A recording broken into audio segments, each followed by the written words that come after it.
Hello friends, இன்றைக்கி நம்ம இங்கிலீஷில் பேசலாங்கிற நிகழ்ச்சியில் புதுசாக என்ன பார்க்க போகிறோம், ஆல்ரெடி என்ன பார்த்துட்டு இருந்தோம் அப்படிங்கிற ஒரு சின்ன நினைவூட்டலோட இன்றைக்கான கிளாஸை ஸ்டார்ட் பண்ணிடலாம். ஸோ ஆல்ரெடி நம்ம எதை பற்றி பார்த்துட்டு இருக்கோம், காலங்கள் அப்படிங்கிற விஷயத்தை பற்றி பார்க்குறோம் இல்லையா. ஸோ இந்த டென்சஸ் அப்படிங்கிறது நம்ம என்ன பண்ணிகிட்டு இருக்கோம், நிகழ்காலத்தில், எதிர்காலத்தில், இறந்த காலத்தில் அப்படிங்கிற மாதிரி கொடுத்துட்ருக்கோம். ஸோ ஒவ்வொரு டென்ஸுமே நமக்கு என்ன பண்ணிகிட்டு இருக்கு, ஒவ்வொரு விஷயங்களும் நமக்கு கொடுத்துக்கிட்டே தான் இருக்குது. ஸோ அப்படி வரும்போது பாசிட்டிவ் எப்படி சொல்லலாம், நெகட்டிவ் எப்படி சொல்லலாம், இல்லை இன்ட்ரோகேட்டிவ் எப்படி சொல்லலாம் அப்படிங்கிறது இருக்குது. ஸோ ஒரு கேள்வியை நீங்கள் கேட்குறீங்க, அதுக்கு தக்கன பதில் கொடுக்கணும். அந்த பதில் பாசிட்டிவில் கொடுக்குறீங்களா, நெகட்டிவ் கொடுக்குறீங்களாங்கிறது, இல்லை திரும்பவும் கேள்வியாகவே கேட்குறீங்களான்றது இருக்குது. கேள்வி கேட்டால் பதில் பாசிட்டிவ் நெகட்டிவ் தான் கொடுக்கணும்னு கிடையாது, திரும்பவும் நீங்கள் கொஸ்டினாகவுமே கேட்கலாம். ஓகேங்களா. ஸோ அதுதான் அஃபர்மேஷன்ஸ் அப்படிங்கிறது. அந்த அஃபர்மேட்டிவை நம்ம என்ன பண்ணுறோம், ஒரு ரூல் பேஸில் கொண்டு வரும்போது அந்த வாக்கியத்தை அமைக்கும் போது ரொம்ப ஈஸியாக இருக்கும். சரிங்களா. அப்போ டென்சஸ் அப்படிங்கும்போது நம்மக்கிட்ட எவ்வளோ கைண்ட்ஸ் ஆஃப் டென்ஸ் இருக்குது, ஒவ்வொரு கிளாஸ்லையும் நம்ம அதை ரீகால் பண்ணிக்கிட்டே இருக்கோம். நம்மக்கிட்ட எவ்வளோ கைண்ட்ஸ் ஆஃப் டென்ஸ் இருக்குது, 12 கைண்ட்ஸ் ஆஃப் டென்சஸ் இருக்குது இல்லையா. ஸோ ஒவ்வொரு டென்ஸுமே என்ன பண்ணிக்கிட்டு இருக்குது, ஒரு விஷயத்தை கொடுக்குது. ப்ரெசென்ட்டில், பாஸ்ட்டில், ஃப்யூச்சரில் அப்படின்னு கொடுத்துட்டே இருக்குது. அந்த ப்ரெசென்ட், பாஸ்ட், ஃப்யூச்சர் அப்படிங்கிறதுமே நமக்கு என்ன பண்ணுறாங்க, எந்த டென்ஸ் எப்படி நமக்கு அப்ஸ் அண்ட் டவுனோட அமையும் அப்படிங்கிறது இருக்குது. ஸோ அப்படி இருக்கும்போது இன்றைக்கான டென்ஸ், அந்த டென்ஸில் என்ன ரூல் இருக்குது, அந்த ரூலை எப்படி ஃப்ரேம் பண்ணி நம்ம சென்டென்சஸாக ஒர்க் பண்ணலாம் அப்படின்றத பார்ப்போம். அதுக்கு ஏற்ற மாதிரி ஆக்ஷன்ஸ் என்னங்கிறதும் பார்ப்போம். வாங்க.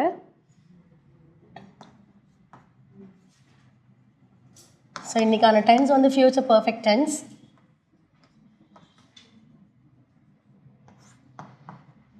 ஸோ இது நம்ம என்ன பண்ணுறோம், இன்ட்ரோகேட்டிவில் ஃப்ரேம் பண்ணுறோம்.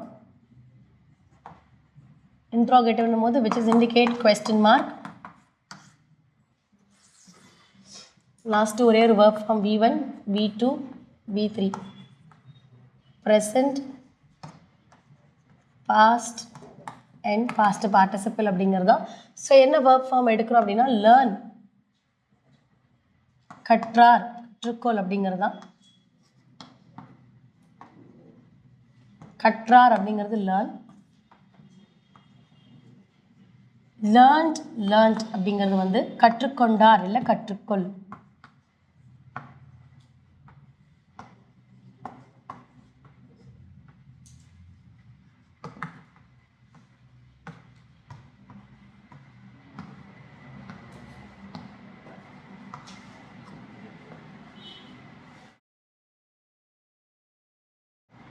கற்றுக்கொள்.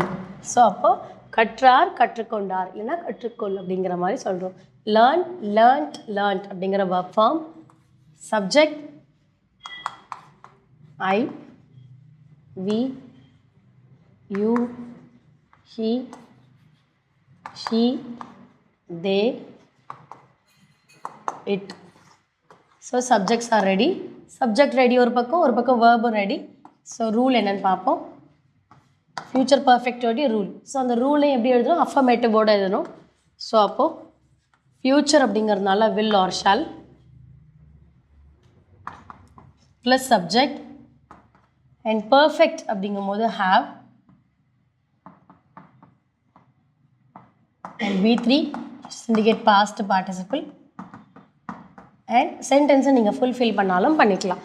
அப்போ ஒரு சென்டென்ஸ், ஒரு வாக்கியத்தை அமைக்கிறதுக்கு verb ரெடி, சப்ஜெக்ட் ரெடி, ரூலும் ரெடி. இப்போ எப்படி சென்டென்ஸ் ஃப்ரேம் பண்ணலான்னு பார்ப்போம். So will she have learnt, அவள் கற்றுக்கொண்டாளா அப்படிங்கிறது. will she have learnt போது அவள் கற்றுக்கொண்டாளா எதை அப்படிங்கும்போது will she have learnt the lesson, அந்த பாடத்தை அவள் கற்றுக்கொண்டாளா அப்படிங்கிறது. அது எப்போக்குள்ளார அப்படிங்கிறதையும் சொல்லலாம். So will she have learnt the lesson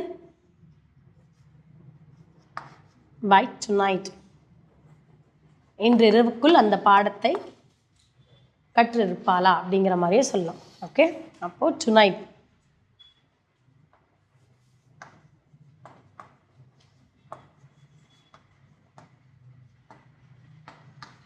இரவுக்குள்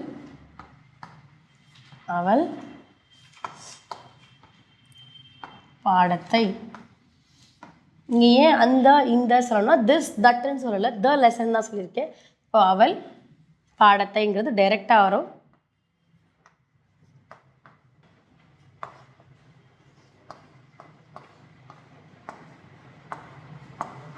ஸோ இன்று இரவுக்குள் அவள் பாடத்தை கற்றிருப்பாளா அப்படிங்கிறது தான். ஸோ அப்போ அதை லெசனை கற்றுக்கிட்டு இருப்பாங்களா அப்படிங்கிறது இல்லையா. ஸோ இது கொஸ்டினாக இருக்குது. will she have learnt the lesson by tonight, இன்று இரவுக்குள் அவங்க அந்த பாடத்தை கற்றுக்கிட்டு இருப்பாங்களா. இது எங்கே வருது, இன்ட்ரோகேட்டிவ். இது ஏ பாசிட்டிவ் வரும்போது she will have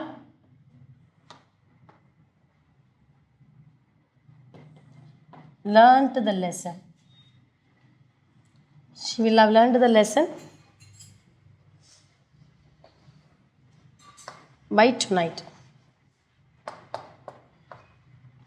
இதே நெகட்டிவ் வரும்போது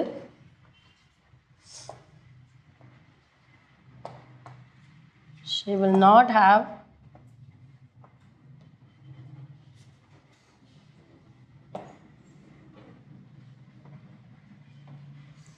learned the lesson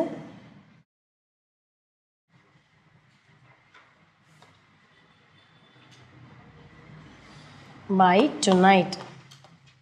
ஸோ அப்படிங்கிறது அப்போது ஒரு கேள்வி ஒரு வாக்கியம் அதுக்கு நம்ம என்ன பண்ணுறோம், டிஃப்ரெண்ட் ஆன்சர்ஸ் கொடுக்கும் இல்லையா. ஸோ இன்ட்ரோகேட்டிவ்னும் போது ஆன்சர்ஸை வந்து பர்ஸ்பெக்டிவ் பேஸ்ட், அதாவது முடியும் அப்படிங்கிறது இல்லை முடிச்சிட்டாங்க அப்படிங்கிறத வந்து ஒரு பாசிட்டிவ்லையும், முடிக்க முடியாதுங்கிறத நெகட்டிவ்னு நம்ம என்ன பண்ணுறோம் கொடுக்குறோம் இல்லைங்களா. ஸோ அப்போது ஒரு டென்ஸ் அமைக்கிறது எல்லாமே பேஸ்ட் ஆன் ரூலும் இல்லாமல் அந்த பர்ஸ்பெக்ஷன் அப்படிங்கிறத நீங்கள் கேட்குற வார்த்தை கேட்குற கேள்விகளுக்கு ஏற்ற மாதிரி பதில்கள் கொடுக்குறது சரிங்களா. ஸோ அப்போ இன்றைக்கான வேர்ப் ஃபார்ம் லேர்ன்ட் அப்படிங்கிறத வச்சு இன்றைக்கான ரூல் பேஸ் பண்ணி நம்ம சென்டென்ஸ் ஃப்ரேம் பண்ணியிருக்கோம்னு நினைக்கிறேன்.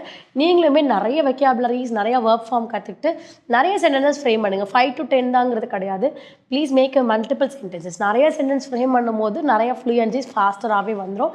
ஸோ அடுத்த கிளாஸில் அடுத்த இன்ட்ரெஸ்டிங்கான சென்டென்ஸோடு உங்களை மீட் பண்ணுறேன். தேங்க்யூ.